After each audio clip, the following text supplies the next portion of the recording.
नमस्कार बच्चों। आज अपन बीए पार्ट थर्ड में भगवत गीता के बारे में चर्चा करेंगे।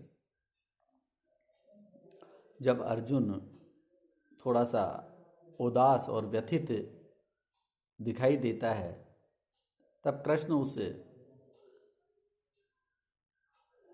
किस तरह से इनको अनुकूल बनाया जाए और आत्मा की अजरता अमरता के विषय में समझाते हैं कि जो तुम इस प्रकार से शोक कर रहे हो, जो इस प्रकार से दुख व्यक्त कर रहे हो, ये वो समय नहीं है कि आप जो समझ रहे कि आज के बाद में सारा जो अस्तित्व समाप्त हो जाएगा। ये सब इस प्रकार के अज्ञानता के कारण, व्यक्ति की अज्ञानता के कारण इस प्रकार से उसके मन में ऐसे विचार आते हैं, जबकि वास्तव में जो सत्य है वो ये है। उसे कहते हैं कि न त्वेव अहम जातुम नासम न त्वम न इमे जनाधिपा न च एव न भविष्यामि सर्वे वयम अतः परम। कि अर्जुन, न तो ऐसा ही है कि न तो एव अहम जातुम नासम, कि भाई मैं किसी काल में नहीं था। कि ऐसा नहीं है कि भाई मैं कैसे, जो मेरा अपना अस्तित्व है कि मैं नहीं था, और न ऐसा ही है कि तुम किसी काल में नहीं थे, कि तुम्हारा अभाव था। क्योंकि व्यक्ति जब इस संसार को छोड़ता है तो व्यक्ति का जो शरीर होता है, जो पंच तत्वों से बना हुआ जो शरीर होता है, वो छोड़ता है शरीर। जो वास्तव में आत्मा जो है, उसका अंश, जो ईश्वर का अंश है, जो अजर अमर अविनाशी जिसे बताया है, वो कहता है कि वो मरती नहीं है। इसलिए जब वो मरती नहीं है तो निश्चित रूप से उसका अस्तित्व हर समय मौजूद रहता है, हर काल में, हर समय वो जीवित रहती है। तो फिर इस प्रकार से जो तुम ये विलाप कर रहे हो, जो दुख व्यक्त कर रहे हो, कि ऐसा नहीं है कि मैं किसी काल में नहीं था, या तुम्हारा किसी काल में अभाव था, या इमे जनाधिपा, या ये जो राजा लोग हैं ये किसी काल में नहीं है। ऐसा भी नहीं है कि पहले भी ये थे और आगे भी इनका अस्तित्व रहेगा, क्योंकि जो आत्मा है वो हमेशा अजर अमर अविनाशी है। जो ईश्वर है ये उसका अंश है, और ईश्वर का जो अंश आत्मा है, जो परमात्मा का अंश है, उसका कभी विनाश होता नहीं है। जब उसका विनाश नहीं होता तो फिर दुख किस बात का। तो फिर इस प्रकार से जो तुम विलाप कर रहे हो, ये विलाप किस लिए? क्यों? क्योंकि ये जो है ये वास्तव में सत्य यही है कि आत्मा अजर है, उसका कभी किसी काल में, किसी परिस्थिति में, किसी भी इस प्रकार से समय, वो इस प्रकार से उसका अभाव नहीं होता। अभाव होता है शरीर का। जब शरीर में से प्राणवायु निकल जाती है तो शरीर शिथिल हो जाता है, और उसके जो विनाश के तरीके हैं वो अलग अलग इस प्रकार से बताए हैं। तो कहता है कि जब वास्तव में, जब पहले भी हम थे, आज भी हम हैं, इसके बाद भी हम होंगे, ये राजा लोग हैं, तुम हो, तुम पहले भी थे, आज भी हो, आगे भी रहोगे। इसीलिए जो तुम्हारा विलाप करने का जो इस प्रकार से जो सोच रहे हो, ये तुम्हें इस प्रकार से नहीं करना चाहिए। इस तरह से उसे थोड़ा सा ज्ञान के माध्यम से, जो ज्ञान के माध्यम से उसे इस प्रकार से थोड़ा सा समझाते हैं, उसे वास्तविक जो स्थिति है वो इस प्रकार से बताते हैं। फिर आगे कहते हैं कृष्ण कि देहिनो अस्मिन यथा देहे कौमारम यौवनम जरा तथा देहांतर प्राप्ति धीर तत्र मुयाति। कि वास्तव में जो धीर पुरुष है, ये जो व्यथा हो रही है, जो इस प्रकार से तुम्हें पीड़ा हो रही है, जो दुख हो रहा है, ये दुख किसको होता है? ये अज्ञानता के कारण है। जब वास्तव में व्यक्ति को ज्ञान प्राप्त हो जाता है तो ज्ञान प्राप्ति के पश्चात व्यक्ति इस प्रकार से इन सारी चीजों से ऊपर उठ जाता है। तुम कह रहे हो कि साहब ये सामने मेरे भाई बंधु हैं और मैं कैसे इस प्रकार इनके ऊपर प्रहार करूं। वो कहते हैं कि देहिनो अस्मिन यथा देह, कि देहधारियों की जैसे इस जिस प्रकार शरीर की अवस्था बताई है कि कौमारम यौवनम जरा देहिने कल्प्यते, कि देह की इस प्रकार से कल्पना की जाती है आत्मा की, ये कि पहले कुमार अवस्था होती है, फिर कौमारावस्था के बाद में यौवन अवस्था होती है, और यौवन के बाद में फिर बुढ़ापा आ जाता है। वो कहता है देहांतर प्राप्ति, और उसके बाद में जब व्यक्ति वृद्ध हो जाता है तो वो आत्मा उस व्यक्ति को छोड़ के चली जाती है और अपने मूल स्वरूप में जो परमात्मा है उस मूल स्वरूप में वो मिल जाती है। वो कहते हैं कि धीर तत्र मुयाति, कि जो वास्तव में जो धीर पुरुष है, जो ज्ञानी पुरुष है, वो ज्ञानी पुरुष इस बात को भली प्रकार से समझता है।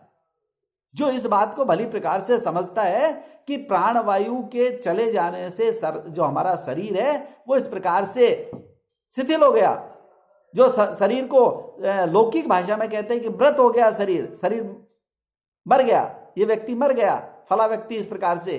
वो कहते हैं कि व्यक्ति मरा, जो उसका भौतिक शरीर जो उसे दिखाई दे रहा है, ये भौतिक शरीर इस प्रकार से इन अवस्थाओं के कारण जो उस पंच महाभूतों से बना है, उस पंच महाभूतों में से जो भूत हैं वो अपने अपने अवयवों में विलीन हो जाते हैं, और जबकि वास्तविक जो सच्चाई है, जो आत्मा है, वो अपने परमात्मा के साथ में मिल जाती है।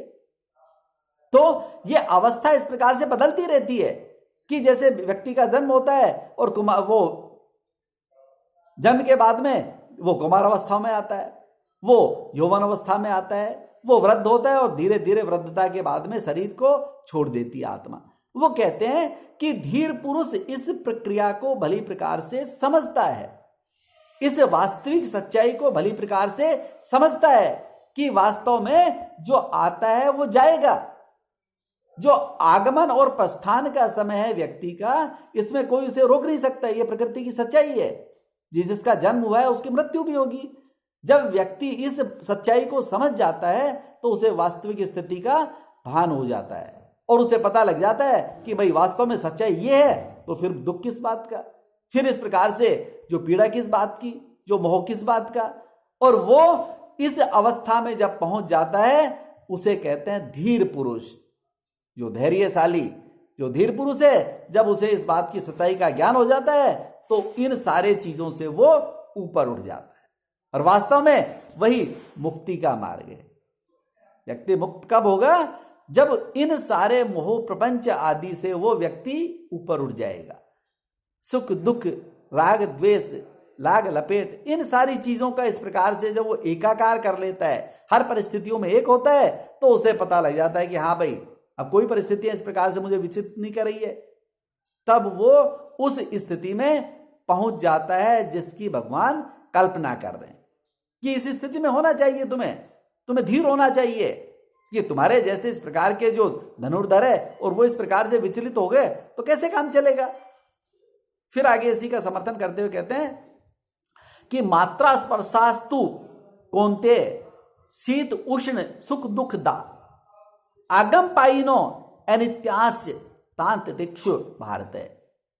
यह कौनते है कुंती पुत्र, शीत उष्ण सुख दुख दा मात्र स्पर्शा तू आगम पाइनो, कि ये सारे के सारे जो पदार्थ हैं, जो इंद्रियों का उनके विषयों से संयोग होता है, वो कहते हैं ये सारे के सारे आने जाने वाले हैं।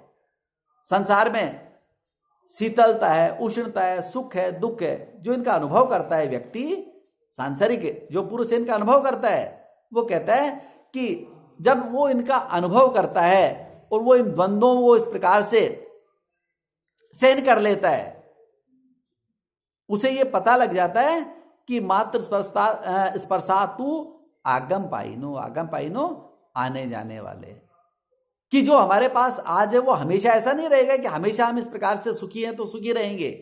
जब हम इस प्रकार से ऐसे अच्छे काम करना बंद कर देंगे तो दूसरे जो काम वो उसका फल है वो वैसे मिलना प्रारंभ हो जाएगा।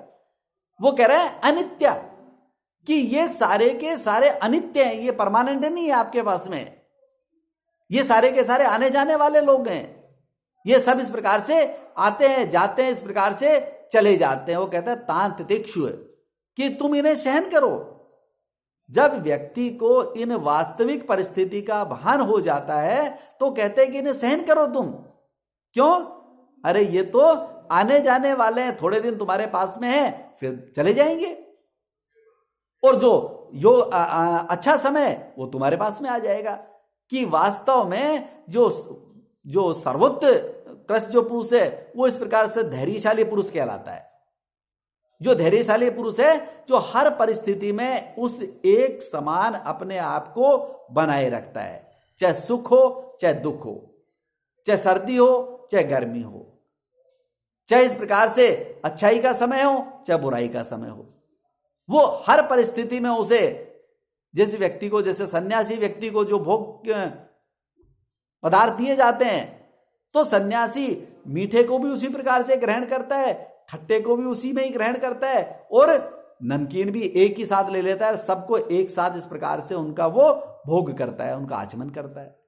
उसे स्वाद नहीं लेने। क्यों? क्योंकि इन सांसारिक स्वादों को वो भोग चुका। उपभोग करने के पश्चात उसने जो कठोर तपस्या की है और उसने जो उसका निष्कर्ष निकाला है कि ये सारे के सारे बेकार हैं, और इन सारों को इस प्रकार से इनके ऊपर जो कंट्रोल करने वाला मन है, उस मन को उसने कठोर किया। अपनी इंद्रियों को उसने विषयों से हटाया। जो इंद्रियां हैं और इंद्रियों के जो जो विषय हैं, उन इंद्रियों को उन विषयों से उसने हटाया। हटाने के बाद में अपने आप उसका मन बिल्कुल शांत, निश्चिंत, बिल्कुल श्वेत और निर्मल पवित्र ऐसा हो गया कि उसे इन सारी चीजों का अपने आप स्वाद लेना इस प्रकार से बंद हो गया।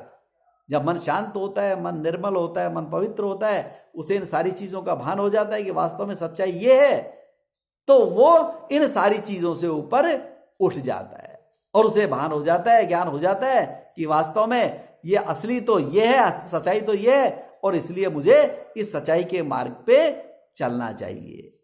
तो जैसे उसे कहते हैं कि हाँ, वास्तव में हकीकत ये है, ये सारे आने जाने वाले हैं, तुम इन्हें सहन करो, इन्हें सहन करो, अनित्य ये सहन करना सीखो। फिर आगे उसी का समर्थन करते हुए कहते हैं कि यम ही न व्यथ्यन्ते एते पुरुषम पुरुषर सब सम दुख सुखम धीरम सो अमृतत्वाय कल्प्यते। कि वास्तव में वही पुरुष उस अमृत को प्राप्त करता है जो इससे इनको सहन करना सीख जाता है, जो सुख और दुख में एक समान रहता है और व्यथित नहीं होता। चाहे कैसी भी परिस्थिति हो, उन हर परिस्थिति में वो व्यक्ति इस प्रकार से एक समान रहता है। तो उस व्यक्ति का जब धैर्य इस प्रकार से हो जाता है, उसका धैर्यशाली हो जाता है, तो वही व्यक्ति अमृतत्व का इस प्रकार से भोग करता है। मोक्ष का जो हमारा अंतिम जो प्रयोजन बताया है, मोक्ष प्राप्त करना, तो मोक्ष का अधिकारी कौन है? वही व्यक्ति है मोक्ष का अधिकारी जो इस प्रकार से इन सारी परिस्थितियों में एक समान रहता है, जो धैर्यशाली बना रहता है। चाहे सुख हो, दुख हो, सर्दी हो, गर्मी हो, उष्णता हो, वो हर समय एक समान रहता है। इस प्रकार से जब व्यक्ति एक समान रहेगा तो सारी की सारी इस प्रकार से उसकी जो परेशानियां अपने आप दूर हो जाएगी, और वो हर परिस्थितियों में एक रहने वाला व्यक्ति है, वही सुखी रहता है। इसलिए हमें भी उसी का अनुसरण करना चाहिए। धन्यवाद।